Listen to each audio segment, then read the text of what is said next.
Y bueno, nos damos ahora el tiempo de reflexionar un rato, de comenzar la clase teológica de hoy, a la cual estuvimos invitando mucho. Así que, Octavio, la sala es toda tuya para la clase introductoria, la clase abierta de Teología Luterana para hoy 1. Muchas gracias, Iván. Una pregunta, ¿se me oye bien? Yo tengo mucho miedo de mi conexión. ¿Sí? Perfecto. Perfecto. Sí, perfecto. Bárbaro. Porque total ver no van a perder nada si no me llegan a ver. No fui muy amplio en mi presentación porque parte quería ponerlo acá. Yo soy pastor y así me presenté. No soy teólogo, ¿no? Tengo formación teológica, sí, pero no soy teólogo, soy pastor. Y justamente para mí la teología ha sido una hermosa caja de herramientas que me sirve para orientar mi práctica pastoral, para tomar mis decisiones. También, como lo dije antes, para mi propia vida, como persona, como hijo de Dios. Y dije que tenía otra profesión, es cierto, soy profesor también, soy profesor de matemática. Algunos, cuando digo que soy profesor, piensan en filosofía, una cosa así, porque, bueno, pero no, matemáticas, sí. Me gusta también mucho. En la Reforma hubo un matemático, pero bueno, tuvo una historia medio triste, que más vale ni recordarla. Pero bueno, anécdotas de otros tiempos. Lo que hoy, este quehacer teológico, que vamos a reflexionar, porque es eso, es instrumento para nosotros, para nuestras vidas, para nuestros ministerios, ¿no? Los que quieren servir desde un ministerio también necesitan esta reflexión para poder servir, ¿no? Y hoy, esta charla, que por las palabras de Iván me han puesto un peso muy grande encima, es simplemente, lo que yo deseo con esta charla es simplemente despertar ganas. No van a sentir algo de un nivel académico sublime, ni mucho menos. Simplemente quiero que despierten las ganas por estos textos, por las confesiones, que es en lo que nos vamos a enfocar ahora, las confesiones luteranas. Porque nuestra iglesia, la iglesia luterana, es una iglesia confesional, tiene textos confesionales, es parte de nosotros, y entonces más vale que los conozcamos, pero insisto con esto, que los disfrutemos, que los amemos y que les sepamos dar su recto lugar, porque son textos viejos, son textos del pasado, ¿no? Pero lo que vamos a discutir hoy y ver hoy es si siguen siendo pertinentes, para señores y señoras del primer cuarto del siglo XXI. Pero vamos a empezar desde la vida, ¿no? Porque la reflexión tiene que partir desde la vida porque quiere también ir hacia la vida.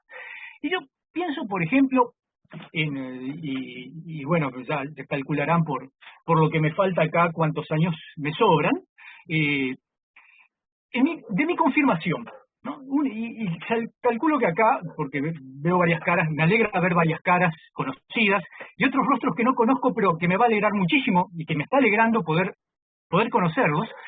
En mi confirmación había una pregunta, no me la acuerdo, voy a citarla medio de memoria, y algunos le deben haber hecho esta misma pregunta, ¿no? ¿Reconoces como la palabra de Dios los libros canónicos de las Sagradas Escrituras? ¿No? Hasta ahí no hay problema, porque claro, cualquier adolescente medio tiene muy clarito la diferencia entre el canon hebreo y el canon alejandrino, ¿no? Esto fue medio malo de mi parte, pero porque por lo menos a mí me hicieron aprender los libros en orden de memoria, ¿no? Y empezar Génesis, Éxodo, Levítico, Número, y llegar hasta el Apocalipsis sin haber metido la pata ni una sola vez, era un alivio, porque por lo menos en mis tiempos era un rezongo, ¿no? Lo que me cuenta cuando fui vicario, lo que me contaban algunos miembros de la congregación, el pastor disponía de una varita como herramienta pedagógica, claro, ¿no? Bien, pero esa pregunta seguía, ¿no? Después de preguntar por los libros canónicos y como verdaderas las doctrinas de la Iglesia luterana extraídas de ellos. Qué pregunta interesante. Y un mocoso, y mocosas, coetáneos míos y algunos mayores y otros sin duda que después siguieron también, contestábamos sin demasiadas vueltas, sí acepto, ¿no? Porque, ¿qué íbamos a decir? Si no decíamos eso, bueno, el primer libro lo teníamos ipso facto ahí, con pastor y congregación, y calculo que cuando volviéramos a casa, las cosas iban a ir en peor, ¿no? Eh, Ahora, ¿cómo esto, qué son, dónde estaban esas, a mí no se me ocurrió en aquel día preguntarme, ¿y dónde diablos están esas benditas doctrinas de la Iglesia Luterana que yo estoy aceptando alegremente como verdaderas? Claro, no reflexioné tampoco que sí, que me habían puesto en mis manos un textito que ya tenía más de 400 años en el tiempo que yo lo leí, que es de 1529, el Catecismo Menor de Lutero. Y ese es uno de nuestros escritos confesionales. Y es un textito hermoso. Y realmente lo sigo leyendo con placer. Dice cosas de una sencillez, pero qué hermoso que es, ¿no? Algunos todavía nos recordamos, porque también la catequesis de mi época era memorística, ¿no? Y a mí me quedó como esa de los mandamientos. Debemos temer, amar a Dios, y de tal manera, bla, bla, bla, bla, bla, bla, según el pertinente mandamiento que nos preguntara, ¿no? Pero es un texto hermoso, 400 años, y ese es uno de los escritos confesionales de nuestra Iglesia que habían puesto en nuestras manos, siendo muchachos, y muchachas, por supuesto, ¿no? Pero había otro escrito confesional que usábamos, y bueno, uno no lo registraba mucho, claro, había que ir al culto. El credo, ¿sí? Ese es otro de los normalmente todavía los domingos importantes, Cuaresma, Pascua, Adviento, se usaba el niceno. El resto de los domingos era apostólico, ¿no? Y hay uno tercero más que nunca se usaba y que, bueno, vale, yo lo puse en los materiales del curso y ahí inclusive puse una notita, hay que leerlo por lo menos una vez en la vida. No, ¿ves?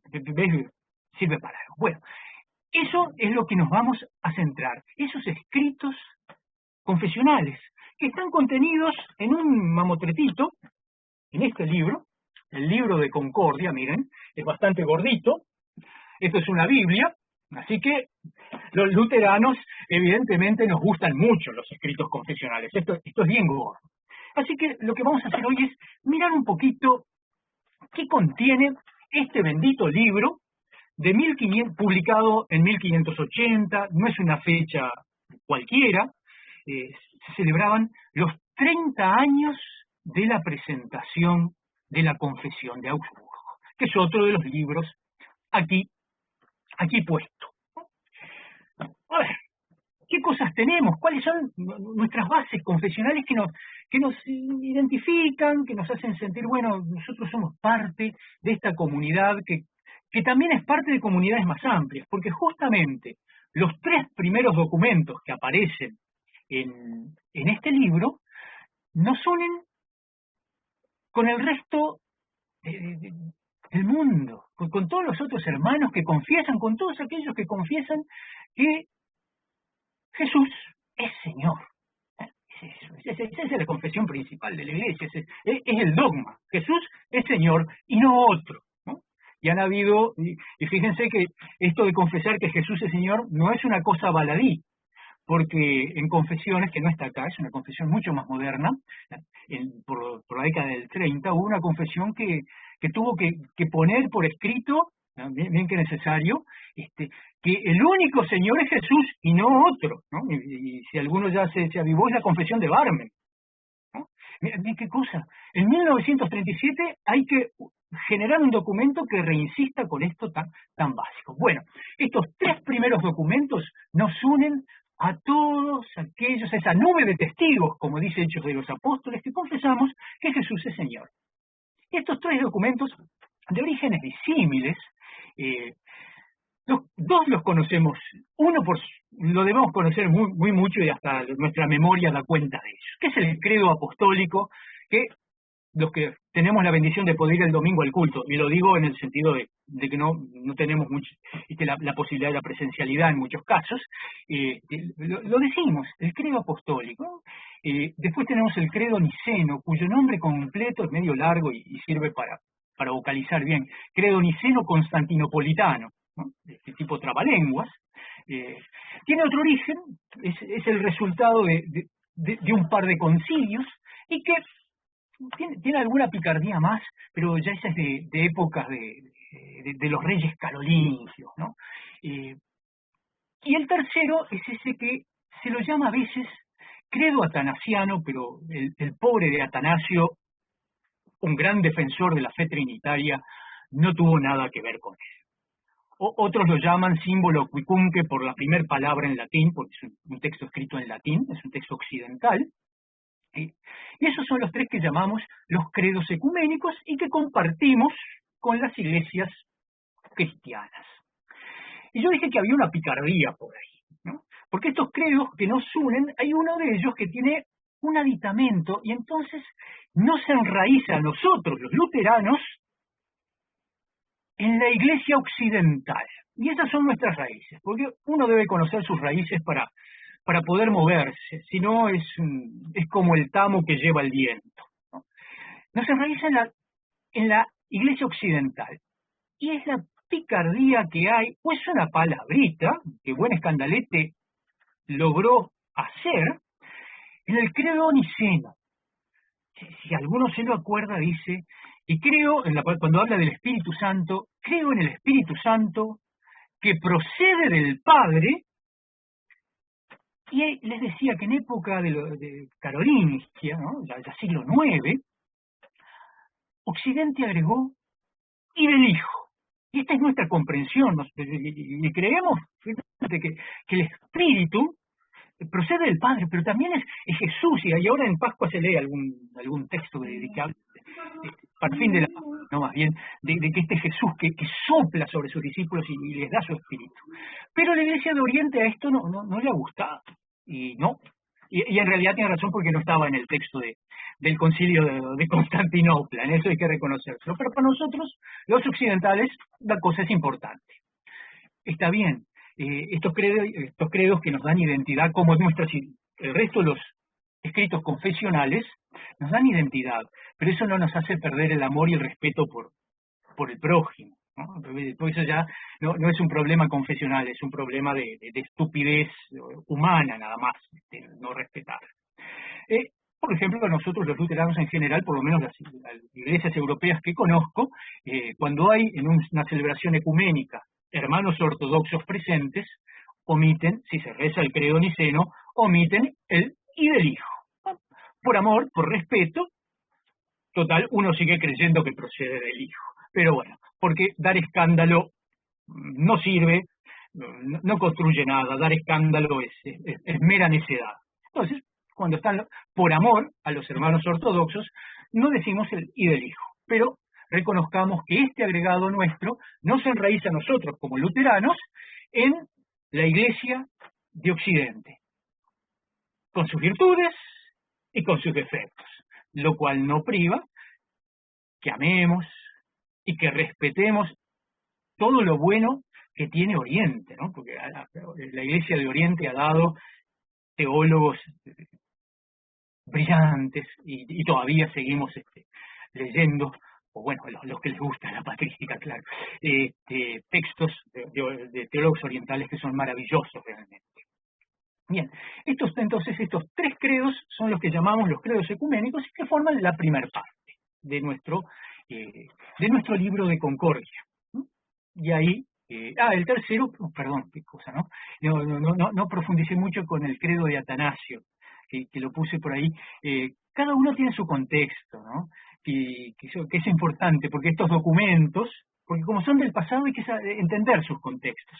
El credo apostólico quizás tenga un contexto bautismal, ¿no? Se genera en un contexto bautismal. El credo niceno, como dije, nace como es el producto de un concilio, de uno de los concilios, o mejor dicho, de dos concilios ecuménicos, el primero de Nicea, del 351, 321, y el constantinopolitano, que es del 370 y algo, por ahí. Y el otro, ese credo atanasiano, es un credo que tiene así un vigor. Léanlo, hay que leerlo como lo puse ahí en el foro, por ahí lo van a encontrar los que estén inscritos en el curso. Hay que leerlo una vez en la vida, por lo menos para conocerlo, porque es lindo conocerlo. Tiene una un vigor en la defensa de lo trinitario, que basta la lectura para darse cuenta de ello, ¿no? Si cada uno tiene su contexto. Pero estos son los credos ecuménicos, los credos que todos los cristianos confiesan y que confesamos en unidad. Y ahora vamos a los que hacen a nuestra iglesia, que se fueron produciendo y generando y tienen historias distintas todos. Algunos textos son de Lutero, de la época, que son de Lutero o de la época de Lutero, y otros son después de que Lutero murió. Y cada uno tiene su contexto y hay que empezar a buscarlo, entenderlo y disfrutarlo. Y también sus fines son escritos distintos. Tenemos un texto muy claro, muy diáfano, porque realmente es de fácil lectura, que es la Confesión de Augsburgo. Hay que señalarlo, no todas las iglesias de la Federación Luterana Mundial tienen en su cuerpo doctrinal todos estos textos que están en el libro de Concordia. Nuestra iglesia sí lo tiene, ¿no? Para nosotros esto forma nuestro propio cuerpo doctrinal, pero otras iglesias no, pero todas sí reconocen a la Confesión de Augsburgo y agregan la confesión inalterada, algunas, ¿no? Inclusive eso está en el nombre de algunas iglesias, Iglesia Evangélica de la Confesión Inalterada de Augsburgo de tal país, ¿no? Porque, claro, los tiempos de la Reforma no fueron tiempos mansitos, ¿no? Fueron tiempos de muchas controversias y los textos iban y venían para allá. Es un texto muy lindo, no es un texto de Lutero, es un texto de otro caballero, Melanchthon, interesante personaje, laico. Melanchthon no era un ministro ordenado, era un profesor universitario, hombre que venía del lado del humanismo, con un carácter muy amigo de Lutero, ¿no? Eso sí, de hecho, Melanchthon una vez estuvo gravemente enfermo y Lutero pero oró fervientemente por la salud de su amigo, que gracias a Dios se recuperó. Pero Melanchthon tenía otro carácter totalmente distinto a Lutero, un hombre calmo, no era de buscar lío, ¿no? Lutero era un poco peleador, eso sí. Es delicioso leer a Lutero, pero parafraseando un poco las Sagradas Escrituras, terrible cosa es caer en la pluma de Don Martín cuando andaba de mala leche, ¿no? Tipo bravo Lutero, cuando se ponía malo. Melanchthon no. Y Melanchthon fue el que escribió justamente porque en ese momento Lutero era mejor, políticamente era mejor que Lutero estuviera un poco del costadito, y Melanchthon escribe este texto, y por eso quizás es un texto muy diáfano, muy claro, no es un texto retorcido, un texto claro, contrariamente a los últimos textos del libro de Concordia, que son una cosa densa, pesada. Bien, y bueno, ¿cuál era el fin de la Confesión de Augsburgo? Y el fin de la Confesión de Augsburgo era dar razón de nuestra fe miren qué interesante, ante la autoridad secular, ante el emperador. Este documento se le presentó a Carlos V del Imperio Romano Germánico, también Carlos I de España, el nieto de los reyes católicos, ¿no? Así que este texto era para presentar y dar razón de qué creíamos ante el emperador que tenía el poder de bajarle la caña a sus súbditos. Bien. Texto que todas las iglesias luteranas toman, vale la pena. Vuelvo a decir, estos textos hay que leerlos, porque uno después que los lee los empieza a querer y se empieza a comprender, y este no es un texto de difícil lectura. Enseguida tenemos, ya, así como dije que la Confesión de Augsburgo se presentó en el año 1530, ¿qué pasó? En el año 1531, Melanchthon escribe otro texto que está en este libro que se llama la Apología de la Confesión de Augsburgo. Apología es una defensa. ¿Qué pasó entre medio? Pues bien, así como le presentaron, con todas las firmas del caso, ¿no? Busquen en el texto acá están todos los que firmaron, no solamente señores feudales, también teólogos, consejos municipales de ciudades que adherían a la Reforma, firmaron la Confesión de Augsburgo.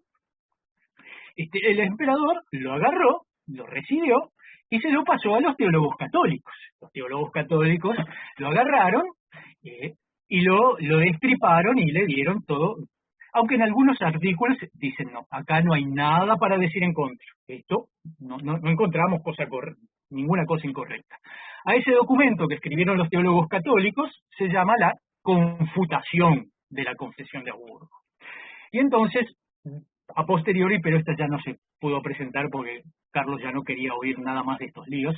Además estaban los turcos ahí, en las fronteras del imperio, la cosa no estaba para andar haciéndose demasiados líos con cosas de religión, razón de Estado se llama eso, en que escribe esta defensa, y es un texto mucho más largo, ¿no? Un poquito más plomo para leer.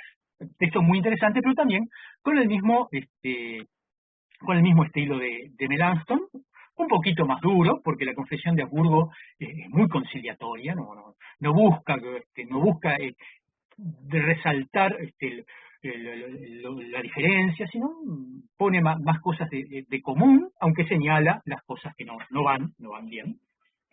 Así que tenemos estos dos documentos que están en este juego de la presentación de los luteranos ante el imperio, ¿no? Frente al imperio, y por ahí atrás del trono estaba la cabecita del papa que estaba mirando las cosas, ¿no? Y el que mandaba mirar. Bueno, también tenemos otro tipo de escritos acá, en este libro, totalmente distintos, escritos por Lutero, los catecismos. Catecismo menor, que ya lo mentamos, que quizá fue descontados los credos, el primer escrito confesional que cae en las manos de un muchacho, de una muchacha, y el catecismo mayor. Y estos los escribe Lutero, 1529, son anteriores a la Confesión de Augsburgo, dos textos que tienen un fin muy, muy clarito.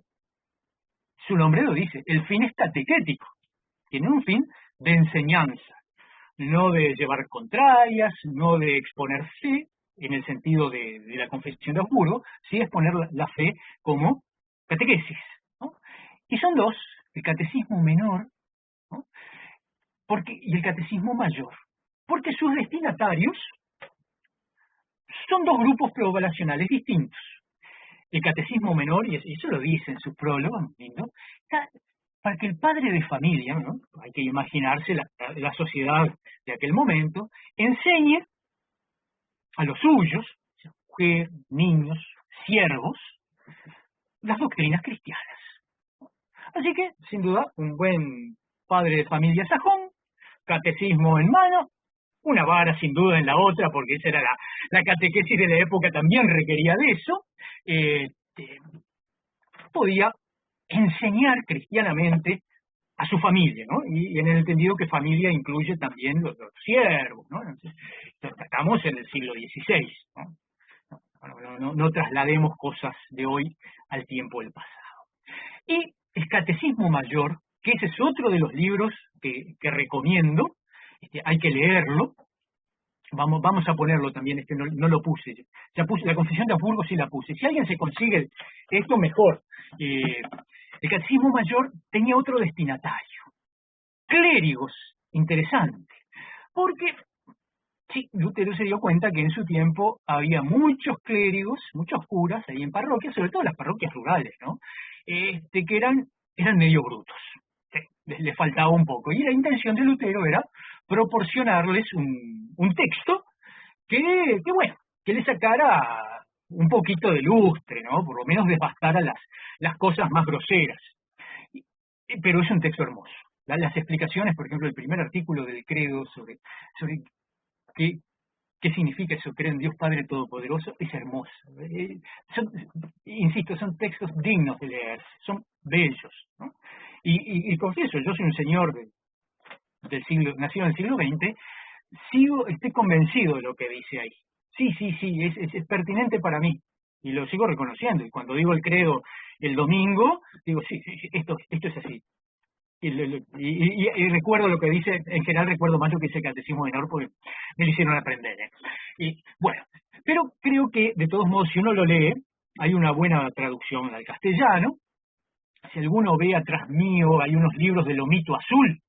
En el tomo quinto de esos son las obras de Lutero en castellano, las que empezó a publicar Paidós y después tomó la Aurora.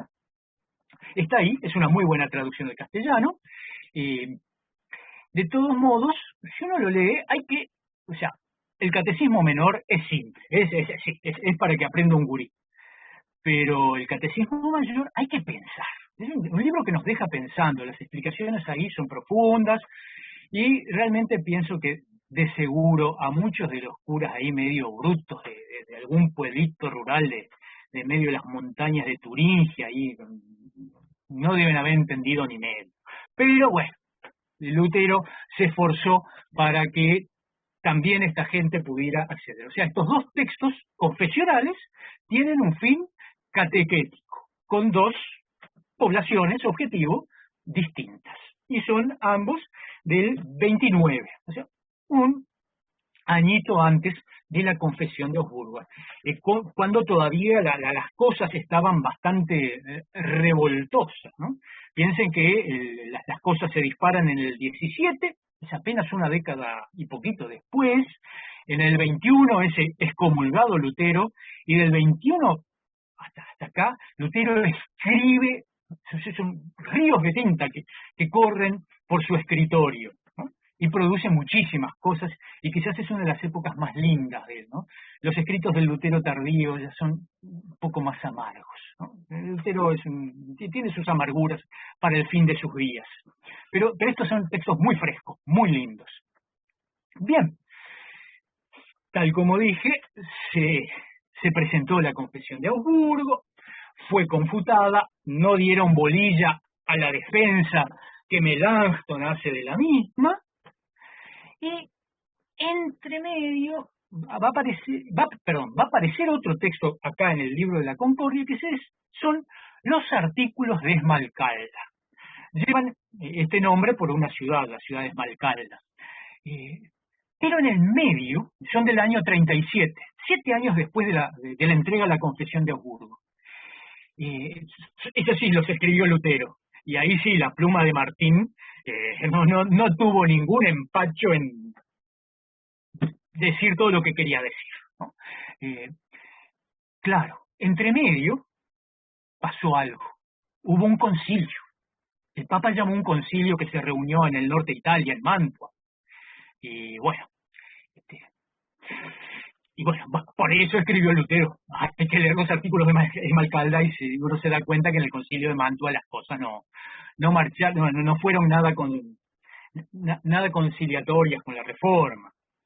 Así que Lutero escribe, se despacha, y es interesante comparar el mismo tema en la Confesión de Augsburgo y en los artículos de Esmalcalda, y uno se da cuenta la mansedumbre de Melanchthon y la vehemencia, porque Lutero era un hombre vehemente, y está bien, fue también providencial su vehemencia, si no quizás la Reforma no hubiera ido adelante, la vehemencia de Lutero en los artículos de Esmalcalda, ¿no? Que después tienen un apéndice que también está, que es el tratado sobre el poder. Fíjense ya que Lutero andaba malo, el poder y la primacía del Papa, ¿no? Y ahí justamente no habla, no tira rosas, o por lo menos lo que tira son las espinas nomás. El tratado sobre el poder y la primacía del Papa, también del año 37. Y con esto tenemos todos los escritos cuyo contexto es el tiempo de Lutero, ¿no? Este Lutero que enseña, Lutero que defiende la fe, Melanchthon que está ahí también aportando lo suyo, un académico serio, Melanchthon, y muere Lutero, ¿no? Sí. Lutero, recuerden, muere en 1546, sí, era un hombre ya grande, ¿no? De hecho, tenía 63 años. Para nosotros hoy es un mocito, pero en aquel tiempo, bueno, está bien. Ciertamente no vinieron como los detractores de Lutero dicen, no vinieron los demonios a llevárselo al infierno directamente, como circulaban digamos, en los pasquines antiluteranos, pero Lutero fallece y después de eso vienen tiempos sombríos, tiempos muy sombríos. Se desata justamente las guerras de religión, la guerra de los 30 años. Ya el nombre les puede dar una idea de su duración. Fue un periodo atroz. Bueno, ¿qué guerra no lo es también, no? Y entre medio ahí se generaron muchas cosas, ¿no? Los tiempos de violencia normalmente no ayudan a que las personas pongan sus mejores empeños. Son tiempos de embanderarse y a veces con poca reflexión acerca de qué bandera recojo, y por sobre todo ya pensar que el otro, el que tiene la otra bandera, es un enemigo y que lo mejor que uno puede hacer con un enemigo es eliminarlo, ¿no? Bueno, pero esa es la lógica humana bélica. Entre medio también, y así como hubo este conflicto político, ¿no? También hubo conflictos en el seno de la Iglesia, ¿no? Y empezaron a haber cosas que son importantes porque siguen siendo relevantes, porque pasaron en el pasado antes que Lutero, pasaron después de Lutero y siguen pasando hasta el día de hoy, ¿no? Los que sacralizan cosas, ¿no? Y algunos, entonces, se generaron muchas confesiones, ¿eh? Hubo cantidad de documentos tenidos acá, ¿no? Eso es, pero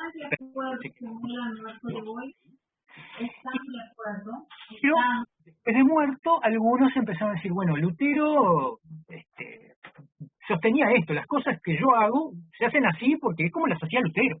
O, bueno, o decían que hacía así Lutero, vaya uno a saber, ¿no? Y se generaron controversias en el seno de la propia Iglesia. Y es así donde surge el último documento del libro de Concordia, que es justamente la fórmula de concordia, ¿no? De la concordia en el sentido de armonía. Tiene dos partes, ¿no? Uno se llama la epístome y la declaración sólida. Eso es pesadísimo, porque ahora empezamos a entrar en un periodo que bueno, la teología luterana se empieza a esclerosar un poquito, se empieza a volver mucho más rígida, que es un peligro que siempre está, empieza a dejar de atender, poner su oído a la vida y se vuelve un problema de las alturas, no de lo que me acompaña en este mundo, ¿no? Y ese periodo es el periodo de la ortodoxia luterana, que también dio grandes teólogos, ojo, no lo desmerezco, pero son los escollos que en el caminar de la teología existen. Y bueno, un gran teólogo, Martin Chemnitz, fue el que editó este libro, y el texto es largo. Si ustedes miran, fíjense, esperen un poquitillo, para que se den cuenta a ver si lo levanto sin que haga lío. Este pedacito finito de acá son todos los textos de los que hablamos. Esto es la fórmula de la concordia. Miren lo que es. Qué fárrago de argumentaciones para poder poner cosas o pretender poner cosas en orden. Y bueno, es fin también de estos tiempos. Y ahí cerramos nuestro libro de concordia. Esos son todos los escritos que tenemos. Ese es más o menos el contexto de los mismos. Yo invito a leer, lo dije más de una vez y lo repito, soy medio monotemático con las cosas que me gustan. No la fórmula de concordia, en algún momento también nos vamos a remitir a ellas en el curso, porque bueno, no es que no dice cosas y hay que reflexionarlas, pero no es de grata lectura. Los otros textos sí, y los invito a leer, sobre todo el Catecismo Mayor y la Confesión de Augsburgo. Hay que leerlos, por lo menos una vez, léalo, y después hay que reflexionarlos también. Ahora, todo esto se publicó en 1580, como ya dije, con motivo de los 30 años de la Confesión de Augsburgo. 1580. Ya nos separan más de 400 años de esto. la pregunta es, todo esto que está acá, ¿qué pertinencia tiene hoy? Y esto no es menor, porque justamente ¿La confesión recomendás leer o la apología también? Bueno, mi recomendación, si querés como recomendación, es leer todo, ¿no? Por supuesto. No, o sea, pero soy un antiguo lector del Catecismo Mayor, el Catecismo Menor.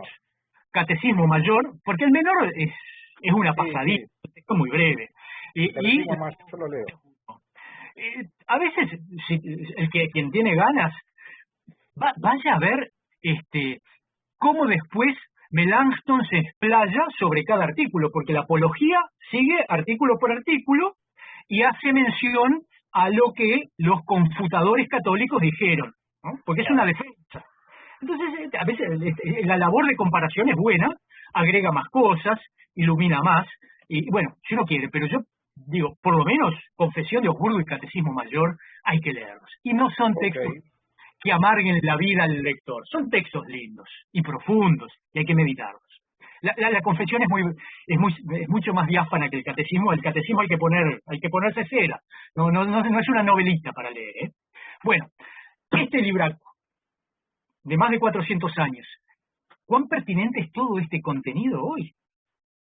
Y sí, realmente, ya en algún momento dije, sí, yo sigo, que cuando confieso que creo en Dios Padre Todopoderoso, evoco muchas cosas, y estoy convencido de que es así, y estoy convencido de que creo en la comunión de los santos,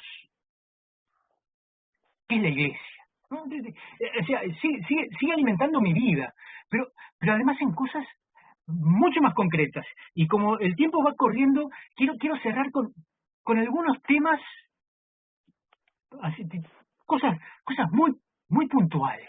Y voy a dar así, porque bueno, si uno habló de las confesiones, por lo menos dedíquele un par de minutitos a leer algo de las confesiones. Y les voy a leer, me voy a tomar ese atrevimiento, el artículo 4 de la Confesión de Augsburgo. No es un artículo cualquiera, es el artículo que versa sobre la justificación, artículo sobre el cual se sostiene la Iglesia o colapsa miserablemente, ¿eh? Y dice así, lo leo para darle un poquito de protagonismo a estos textos tan viejitos. Además enseña que no podemos lograr el perdón del pecado y la justicia delante de Dios mediante nuestro mérito, obra y satisfacción, sino que obtenemos el perdón del pecado y llegamos a ser justos delante de Dios por gracia, por causa de Cristo mediante la fe. Si creemos que Cristo padeció por nosotros y que por su causa se nos perdona el pecado y se nos concede la justicia y la vida eterna, pues Dios ha de considerar imputar esta fe como justicia delante de sí mismo, como San Pablo dice a los romanos en los capítulos 3 y 4. ¿No? Texto 1530. Y ahora, ¿qué podría tener que ver esto con algo de fines o del tercer cuarto del siglo XX? Piensen, ahí están nuestras mismas latitudes, pero del otro lado del Atlántico, Sudáfrica. Años 60, años 70. ¿Qué podemos decir de Sudáfrica? ¿O qué resalta de Sudáfrica? El apartheid. Sí. Cristianos de la misma confesión no pueden compartir la misma mesa, porque unos son negros y otros son blancos. Y por supuesto, una de las asambleas de la Federación, reunida en el año 77, en Tanzania, en la ciudad de Dar es Salaam, la capital, le pone un buen estate quieto a las iglesias sudafricanas. ¿Por qué? Y justamente por este artículo 4. Porque separar de la mesa, hacer acepción entre los creyentes, es negar la justificación por la fe. El artículo básico sobre el cual, dice Lutero, se sostiene o se cae la iglesia, si uno dice que tú no puedes comulgar conmigo porque no eres como yo, se lo está pasando por las partes pudendas. Terrible. ¿Ven? Como este artículo 4 de 1530 tiene mucho que decir para el mundo de la década del 60 y del 70, pero más cerquita en nuestro tiempo y en nuestra propia, y acá, en nuestros propios pagos, el Río de la Plata, que nos involucra a argentinos, uruguayos y paraguayos. Uy, perdón, me falló el orden alfabético, argentinos, paraguayos y uruguayos. Hubo un documentito muy lindo, que está firmado por dos iglesias. No importa quién es el gran teólogo que lo produjo.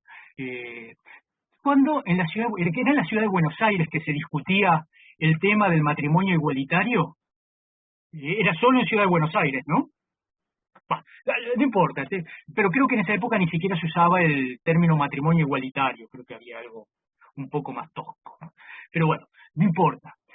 Hay un documento que es hermoso, y lo voy a recuperar, no sé, y le pido a Alan, que lo debe tener algún archivo, que me lo mande, así lo cuelgo también, porque ese documentito, vale la pena leerlo, es una obra de arte de cómo los textos del siglo XVI iluminan un tema que generaba discusión en Buenos Aires de la década del 90.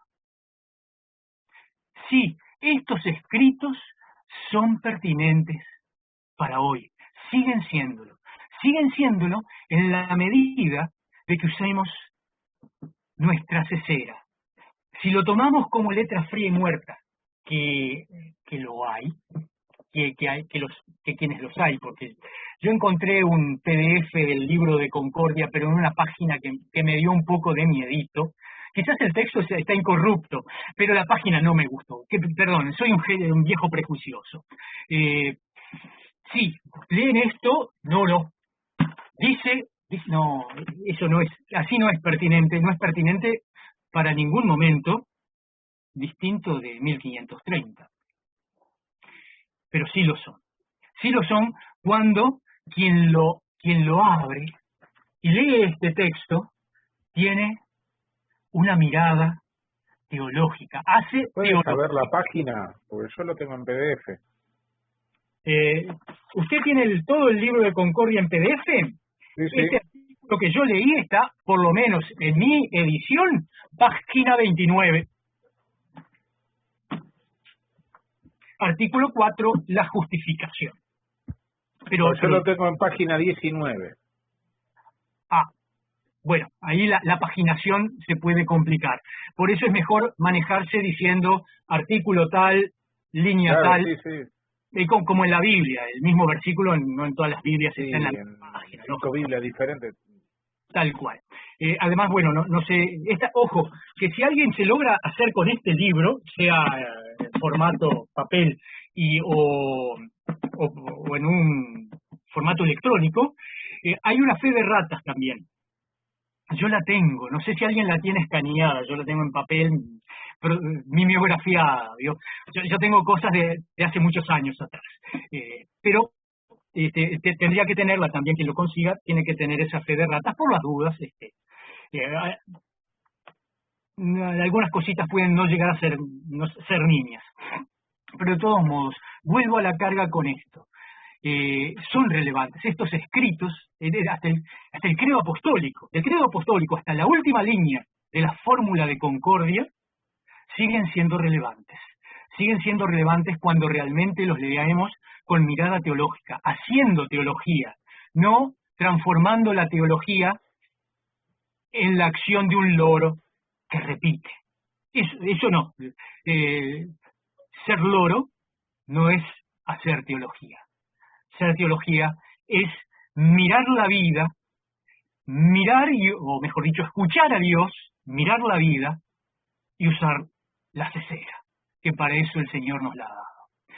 Bueno, creo que esto no fue de grandes vuelos académicos, ni mucho menos, pero espero que les despierte ganas de leer estos textos y pensarlos, y pensar también qué nos están diciendo hoy y nos van a seguir diciendo también mañana.